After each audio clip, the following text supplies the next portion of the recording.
Bertie Ahern, thank you very much for talking to CGTN. Now, the 8th Ministerial Conference of the Forum on China-Africa Relations takes place in Senegal very shortly. You've made many trips to China and you've made many trips to other African countries.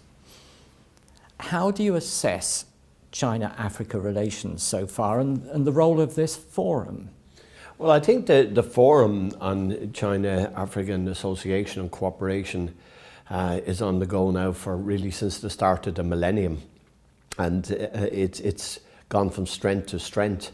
I think at the outset, it was cooperation and to build a better relationship. And over that 20 years or so, it's moved into probably every area, including every ministry. And I think the agenda from what was a fairly limited agenda 20 years ago and just one or two items of diplomatic and cultural areas has now extensively moved. There are a whole range of international links with Africa, the new Africa-France Summit, the Commonwealth Head of Governments meetings and the Tokyo International Conference on Africa Development. What are the strengths and special features of this China-Africa Forum? And do you think there's room for improvement?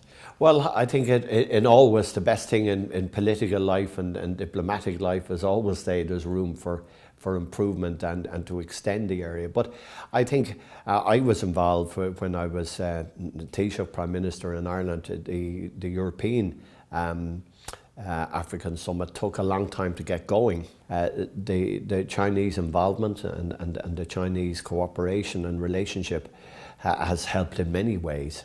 The enormous amount of infrastructure that has been spent, the roads, vast amounts of motorways and roads and bridges, power stations, sports stadiums. I mean, it's endless. And the effort that China have put into this, the persistent, consistent resources that they have put in has been a major benefit to the life of people in the continent. While working in Africa, China has said that its role there cooperation is open, non-exclusive. It would welcome cooperation from other countries in Africa.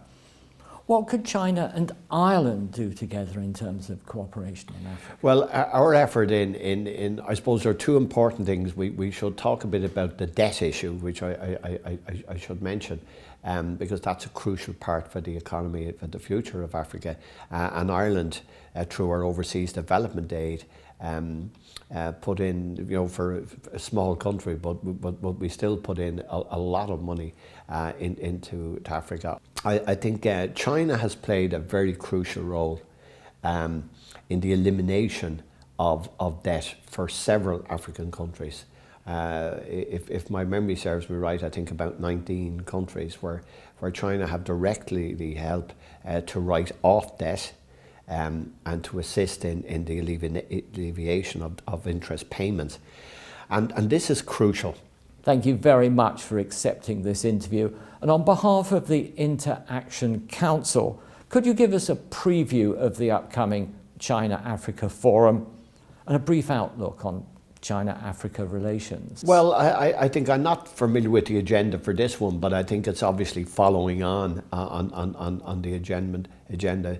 I think the big issues now going forward are the development of the economy, to try and give African countries the wherewithal and the resources to be able to build their own indigenous economy. Of course, with the help of China and other parts of the world, in Europe and from our perspective. But I think these are the collective issues that we have to always be looking to how we can help them to be able to sustain their future. And I think there's no doubt about it that the Forum on China-African relations is doing that and has been doing it in a good way for the last decade or 2 decades now. Bertie Ahern, thank you very much. Thank you.